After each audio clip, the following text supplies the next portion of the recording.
South ఇండియాలోనే అతి తక్కువ ధరలకే నాణ్యమైన రత్నాలని అందించే ఏకైక సంస్థ 6JVR. నమస్కారం సార్. శ్రీమాత్రే నమః. సార్, రాబోయే కొద్ది రోజుల్లో మాఘమాస పౌర్ణమి. యా స్పెషల్ ఏముంది? అసలు మన ప్రేక్షకులు ఏం చేసుకుంటే ఇంకా మంచి జరుగుతుంది? ఏం చేసుకోవాలి సార్? తప్పకుండా అండి. ఫస్ట్ ఆఫ్ ఆల్ ఏంటంటే మాఘ పౌర్ణమికి ప్రత్యేకత ఒకటి ఉంటుంది. ప్రతి నెల మఖా నక్షత్రానికి ఒక ప్రత్యేకత ఉంది. ఓకే. మన శాస్త్రాల్లో ఒక్కొక్క నక్షత్రానికి ఒక్కొక్క ప్రత్యేకత అని చెప్పారు.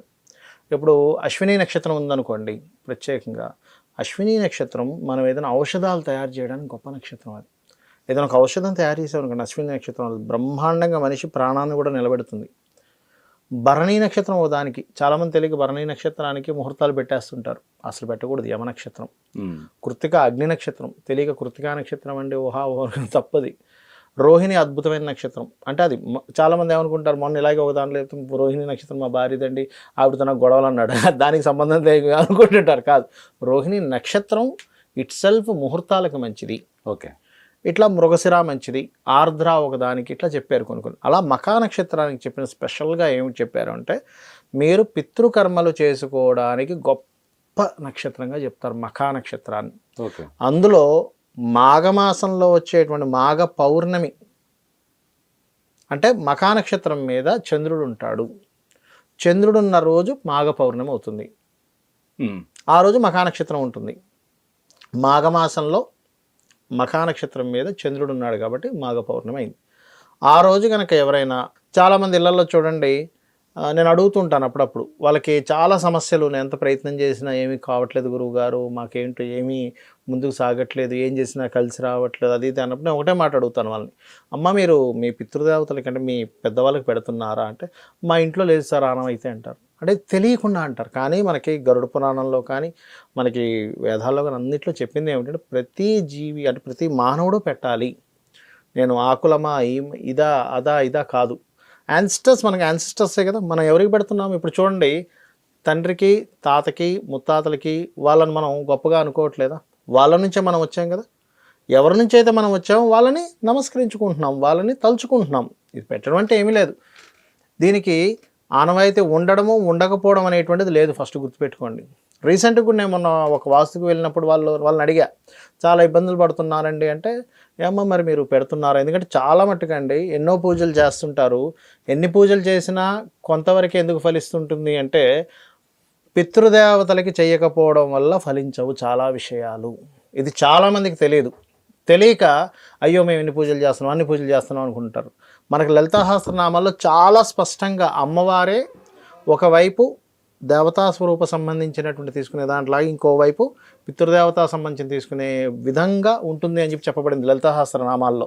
అంటే లలితా సహస్రనామాల్లో చెప్పబడింది అంటే మనం ఎంతవరకు పాటించాలని మనం అర్థం చేసుకోవాలి, అంతే కదా. కాబట్టి నేను ఇవాళ చెప్పబోయేది ఏంటంటే, ప్రేక్షకులందరికీ కూడా ఇది మాకు ఆనవాయితీ ఉంది, మాకు ఆనవాయితీ లేదు, మేము చేసుకోము అనేటువంటిది ఎక్కడో మధ్యలో మీకు తెలియకుండా బ్రేక్ అయినటువంటి విషయం. మధ్యలో ఎవరో కొన్ని తరాల క్రితం ఎక్కడో వాళ్ళకి తెలిసో తెలియకో లేకపోతే బద్ధకంతోనో వదిలేసినటువంటి తర్వాత తరాల వాళ్ళు లేదనుకొని ఫాలో అవుతున్నారు. కానీ శాస్త్రాల్లో ఎక్కడా కూడా కొంతమందే చేసుకోవాలని కానీ కొంతమంది చేసుకోకూడదని కానీ ఎక్కడా రాయబడలేదు, చెప్పబడలేదు. ఇది అందరికీ వర్తిస్తుంది, అందరూ చేసుకోవాల్సినటువంటి పితృకర్మ సంబంధించినటువంటిది. తెలియదండి, ఆ తేదీ తీసుకుంటే, ఇప్పుడు తాతగారో ఎవరో గతించి ఉంటారు కదా, వాళ్ళ తేదీని తీసుకుంటే, లేదా ఫాదరో మదరో సంథింగ్ వాళ్ళ పెద్దవాళ్ళు ఆ తేదీ తీసుకుంటే ఒక నక్షత్రం ఆ రోజు తేదీ వస్తుంది. ఏ మాసంలో ఏ తేదీ రోజు వాళ్ళు గతించారు తీసుకొని సేమ్ ప్రతి సంవత్సరం ఆ మాసం ఆ తిథి వచ్చినప్పుడు సంవత్సరికం చేయాలి. అసలు తెలియలేదండి, అసలు మాకు డేట్స్ కూడా గుర్తుకు లేవు అనుకున్నప్పుడు ఇలాంటి మాఘమాసం మాఘ పౌర్ణమి చేస్తే మరింత అద్భుతం. అంటే ఏంటి? తర్పణాలు వదలాలి. ముఖ్యంగా మాఘమాసంలో మాఘ పౌర్ణమిలో ఏంటంటే తర్పణాలు వదలాలి, పితృదేవతలకు చేసుకోవాలి. అది కూడా తెలియదు, మాఘమాసం ఎప్పుడు వస్తుందో నాకు ఐడియా లేదండి అంటే, అమావాస్య అందరికీ తెలిసింది. అమావాస్య రోజు శాస్త్రంలో చెప్పబడింది ఏమిటంటే, అమావాస్యకి ప్రత్యేకంగా ఒక్కొక్క తిథికి ఒక్కొక్క విషయాన్ని చెప్పారు శాస్త్రాల్లో. అమావాస్యకి ఏంటి, పౌర్ణమికి ఏంటి, విధియకి ఏంటి, తిథికి ఏంటి, ఇలా చెప్పడం జరిగింది. ఆ రకంగా ప్రతి అమావాస్యకి లేదా సంక్రమణము అంటారు. అంటే ఏమిటంటే, సూర్యుడు ఒక రాశి నుంచి ఒక రాశిలోకి మారేటువంటి సమయాన్ని సంక్రమణం అంటారు, సూర్య సంక్రమణం అంటారు. ఆ సూర్య సంక్రమణం జరిగే రోజు ఒకటి, మనకి అమావాస్య తిథులు ఒకటి, ప్రత్యేకంగా ఈ మాఘమాసంలో మాఘ పౌర్ణమి వచ్చినప్పుడు లేదా ప్రతీ నెల మఖా నక్షత్రం వస్తుంది. ప్రతీ నెల కూడా మనకి పంచాంగంలో చూసుకుంటే తెలిసిపోతుంది, లేదా క్యాలెండర్స్లో ఉంటుంది. మనకి సరిగ్గా పుష్యమి, ఆశ్లేష, తర్వాత వచ్చేది మఖ, దాని తర్వాత పుబ్బ, ఉత్తర, హస్త, చిత్త, స్వాతి ఇలా వస్తూ ఉంటుంది.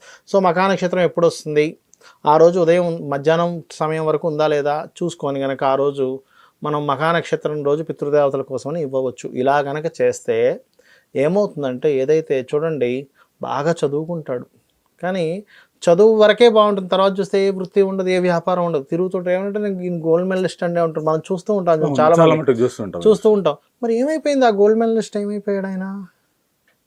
ఎన్నో వ్యాపారాలు పెట్టండి, ఒకటి కలిసి రాలేదు. ఏమైపోయింది అంటే పితృదేవతల అనుగ్రహం లేదు. సో పితృదేవతల అనుగ్రహం పరిపూర్ణంగా పొందేటువంటి మాసం ఏదైతే ఉందో ఈ మాఘ పౌర్ణమి.